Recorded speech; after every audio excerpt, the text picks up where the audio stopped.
Hello, how are you? Welcome. It's Burgess Taylor or Journey with Burgess, depending on where you're at.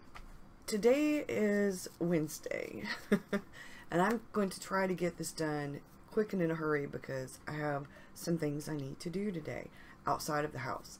I have to go get my mom. I have to finish up some paperwork, some legal paperwork that I have to turn in to probate court for my dad's stuff finally. And I have to take my mom grocery shopping, and it's going to be a busy day. As I talked to my mom yesterday evening, I realized something when I was talking to her. She didn't want to ask me if I could take her to the grocery store. She didn't want to burden me. And I tried to explain that it was no burden, that I enjoyed spending the time with her, and that I did not mind at all. As a matter of fact, Mr. Rockstar has taken my car to work this morning, and I am taking his little truck because it's easier for my mom to get in and out of it. Now, that doesn't work in the summertime because his truck, the air conditioner doesn't work in it. And hopefully over the next few months, I will have my dad's big truck, the Ford F-150 King Cab long bed, working. In the next couple of weeks, we're going to get it, and then we're going to be getting it fixed, and we're going to get a step rail so that my mom can get in and out of it, and it is an automatic, whereas David's truck, Mr. Rockstar's truck, and my car are both manuals. They're both stick shifts. I was thinking about where we put our focus, our energy. Sometimes our energy is so focused on not wanting to bother someone or burden someone, or not wanting to do something. You know, we procrastinate sometimes with the things we really don't want to do, or the things that we're afraid will mess up. The probate court paperwork is one of those things I procrastinated with because I was afraid I would mess it up. But all I can do is what I can do, right? I was thinking about that conversation with my mom yesterday evening. And I was thinking about, at the beginning of the year, we are usually much more committed and motivated to transformation, to resolutions, to setting goals, and to making those goals happen. Some of us are growing into this new, or reformed, transformed, bold, bright, beautiful expression of ourselves. But with transformation comes change, and change is not always easy. Change can be hard, even when it's change that we are bringing about ourselves in a positive way, for a positive reason. I was thinking about that after I got off the phone with my mom. What do I want to bring to the table this year? How do I want to express myself? How do I want to be portrayed? What do I want out of my life this year? What are some of the things? And as we have endeavored to start KonMariing our home using the life-changing tidying up method, and you know, I was kind of, oh, that's kind of woo-woo. There's no way.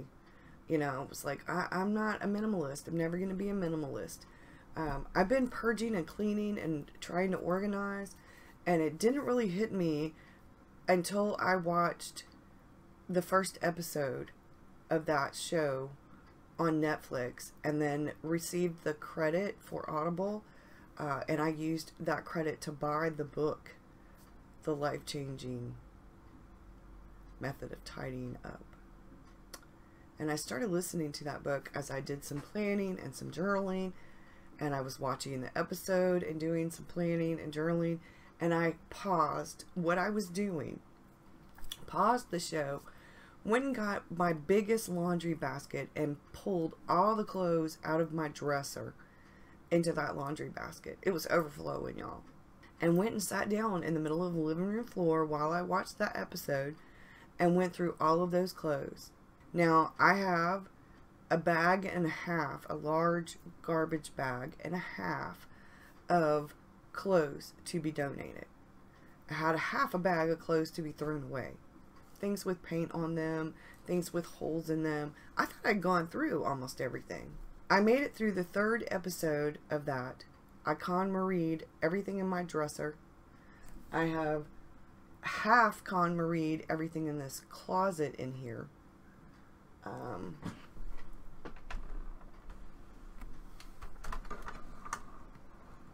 You're not going to be able to see. I will insert a picture.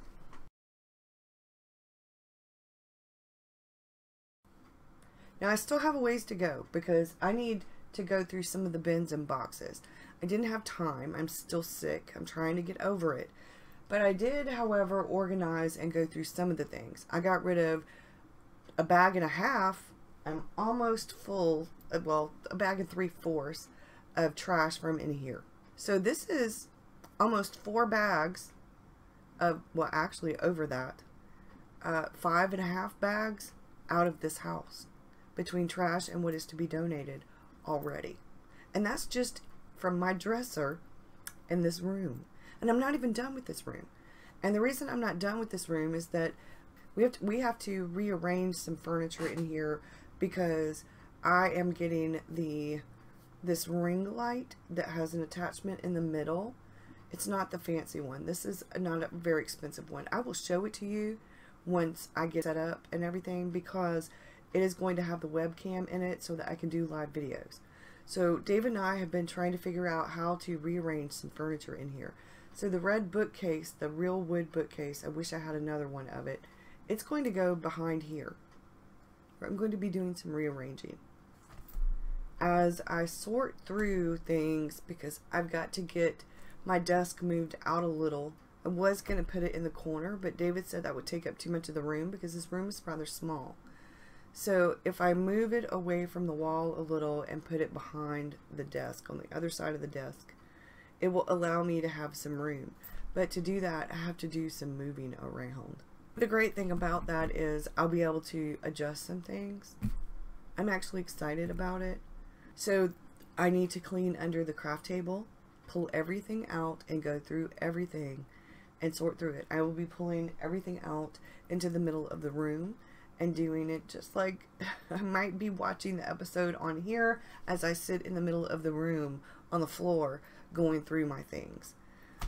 David has a hard time watching it because it requires you to read the subtitles and he hates subtitles. So yeah, anyway, as I've kind of gone through some of the things, he's realizing, hey, this might make sense, you know. Some of us need to open our minds and get past the subtitles. I've been thinking about the keys to transformation. Because it's the new year, a lot of us are changing habits, trying to make actionable steps for our goals. Some of us made resolutions. And how do we get to a point where we can make those transformations really happen? And I think some of them, which is why I chose to bring my nano cup for today's chat, is because it says cultivate your imagination. And imagination is one of the things that I think is a key to helping us make transformations that we want to make. First thing is inspiration. We need to know why we want to make said transformation. And if you know why, then that helps you know how that you can actually make it happen. But what is inspiring you to make this transformation? What do you see when you think about your transformation? Are you inspired by pictures on Pinterest or pictures from the IKEA catalog? Are you inspired by other people's art? Are you inspired by a vlog that you watched? Are you inspired by your dreams? Is there a career change or something like that? Do you want to go back to school? Different things. So you need to know why you want to do what you want to do. What is inspiring you? And then sometimes it takes some research. We need to know information about what it is we need to do. For me, one of the things I want to do is get better at making videos. I want to get better at the quality of my videos, do more live videos, get better at editing videos. get better at this whole analytics with YouTube thing so I can figure out things better. I want to be able to make a bucket sort of videos so that I can schedule them. That means batching videos, but that's not how I really roll. I do videos usually the day before or the morning of or the evening the day before, like the morning before, and then I'll film it, edit it, save it, upload it, and I can schedule it to go up the next morning, or I get it done first thing in the morning and then I edit it and then I upload it. I don't do very many videos ahead of time because I do my journaling and my planning and all that as I go. It actually has to take a lot of effort and a lot of work because that's just not how I work, is the having videos in sort of a bucket to kind of throw out there when I need them. But I need to get better about that. That's something I need to do. So I have done some research on how to do that. I've watched some videos. I'm in the process of taking a course about video editing. And one of the things that we also learn is from experience. So the more that I do this, the better I'll get at it. KonMarine, my house, means that, one, I get rid of some of the clutter. Things are more organized. I'll know where things are. Like for the last few months, I know somewhere in this room I have the monkey knots in the A5 size in red. I know they're here somewhere. My B6 ones are over there. But I know I have the A5 ones. I just don't know where they're at. I put them somewhere safe, so safe in fact that I can't find them. So KonMarine, this room, once we get some of the furniture done and everything, means that hopefully I will find my red monkey knots. We can gather information, data from books, from others who have shared their wisdom, like the Netflix show with Anne-Marie method.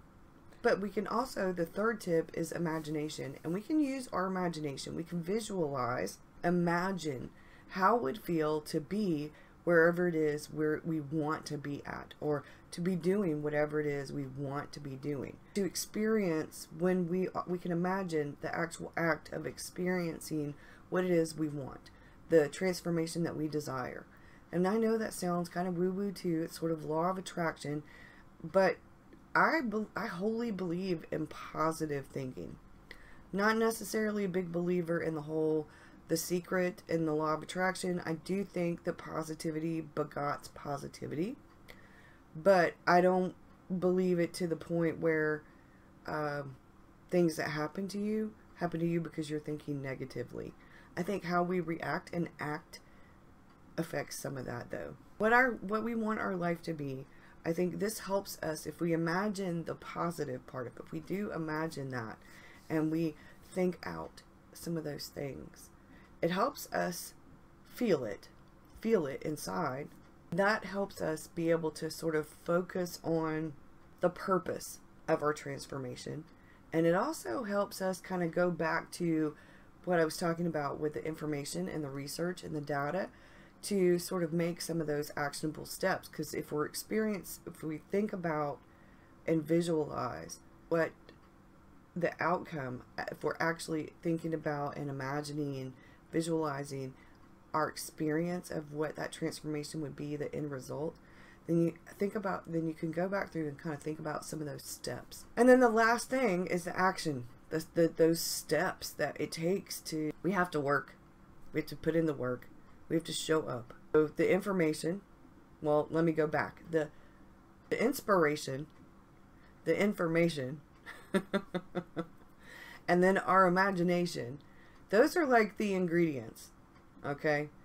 And once you put all those ingredients together, what you get when you do the work, actual baking, we'll call the baking the work, that is how we get to the transformation. Positive energy, or energy, sometimes can feel like it's depleted with the everyday things, with those things that we need to do. Work, our job, our home, cleaning the house, cooking dinner, taking care of our family, the cleaning, all that stuff. Those are things that we have to do, and sometimes our energy is sort of sidetracked by those things we need to do, those things we have to do. And it can make us feel frustrated. It can make us feel overwhelmed. I've been sick since the day after Christmas. So needless to say, I've been cleaning in spurts. David, Mr. Rockstar, has helped me with some of it, especially when he was off. And so he has done laundry and folded it. He has done dishes. There are a lot of things that we've been working on together that we have gotten done. And then at the same time, I've had to be mindful about where I put my energy the last few weeks so that I don't overdo it, because I need to practice self-care, and I've had to slow down. I've had to take rest periods. There were days where for a few days I was bedbound, couchbound. I didn't have the energy to do anything. I was doing good to get up out of the bed, off the couch, to go take a shower. Fix myself something to drink. I drank quite a lot of hot tea and a lot of juice and a lot of water, because the medicine, part of the medicine that I've been taking is for sinus infection, and that is really dehydrating. And coffee doesn't make me feel hydrated. I love it, but it doesn't make me feel hydrated. So those real life things, those everyday things like work, cleaning the house, dinner, those things can feel like they're hindering our progress with the internal transformation stuff. Or when it comes to our dreams, like if what you are trying to do is do something else other than what you are doing, like your work, or if you work and those other responsibilities like home and stuff like that are causing you guilt or grief because you're spending so much time at work that you don't have time for the house stuff or the family stuff. If you're spending so much time with the house stuff, you don't have time for the stuff you need to do for work so that you can get out of that rut that you were in at work, or so that you can do something different with your work. Maybe you want a career change. Maybe you want to go back to school. There's all different kinds of things. For me, that balance of work, home, and life, it's not always easy at all. And sometimes it's not about balancing, because there's no way to have a balance. Sometimes it's just about being in harmony with what is best at the time, because sometimes I have family stuff that's more important. Sometimes the work stuff has to be done. Sometimes the house stuff has to be done. I mean, the dishes aren't washing themselves. I don't have a dishwasher, so I have to do the dishes, or David has to do the dishes. But when you start feeling pressured and uncomfortable, feeling guilty, that uncomfortable yuck, sometimes that's when we procrastinate. And that's not a good thing. I've been procrastinating lately with the paperwork. I talked about that in the very beginning with the probate paperwork, because I was scared I would mess it up. This last part is really technical, very legal, and it has to be done right. And I have been so scared I was going to muck it up that I procrastinated. Once I started thinking, I did a little bit of research. I went online and I looked up some of the forums and some of the examples from the forums. I talked to a couple of people and that I know that are paralegals, and I talked to one of the ladies at the office where this paperwork needs to go. And she was really helpful. And then I thought, okay, I can do this. I waited until I didn't have cold medicine brain, and I am in the process of finishing up this last bit of the paperwork finally, and I feel so much better. I feel this sense of relief and freedom, because I know that once I get this done and this is out of the way, freedom, man, freedom. I have the freedom to spend my time focusing on the things that are important. Not that this isn't important, because it is important, but the things that are important to me that are also like fun, that are also freeing, because once I get this done, it frees me up to do other things that aren't making me feel frustrated or overwhelmed or afraid that I'll do them wrong. So I don't know, I think sometimes we have to sort of redirect the energy. And if you're feeling that muckety muck, that negative kind of energy, then maybe it's all about figuring out how to refocus the energy so it's more positive, or how to figure out how to get some things done so that you can, that whole eat the frog kind of thing. This is going to be a really interesting year for me, because not only am I working on transformations inside and out, but I'm following my intuition. And it was my intuition that said, okay, you got to stop procrastinating here. You got to get it done. You've got to get it done. So what do you need to do in order to get it done? So I started doing some research. And the research led me to feeling a lot better about it. And then, so now the Word document is open, and I've already highlighted and handwritten some things, and I'm ready. So while this is saving and uploading, I'm going to be finishing it and printing it, because I've already done the legwork. I've already done the part. See, I have to see it, touch it, feel it, to edit things, to get things. I'm very much an analog person. So in order for me to do it on the computer, I needed to do it by hand and figure it all out first. And I did that part. So I've done the hard work. Now I just have to put it in the computer and print it. So I'm feeling much better, and I've got to get going. So I'm going to end this because I've already talked more than enough. I feel really good about things. So I want to rearrange. So we're still working on some things this weekend. We're going to be doing some more of that. And I am scouring Facebook Marketplace and thrift stores for bookcase before we actually endeavor to build our own. If I can't find one that's real wood, then I will be building my own. Where I'm at right now. Thank you. I hope that you have a great week. I'll see you again on Friday. And for those of you who are wondering about the second channel, I think I may do a live video on Saturday for the second channel.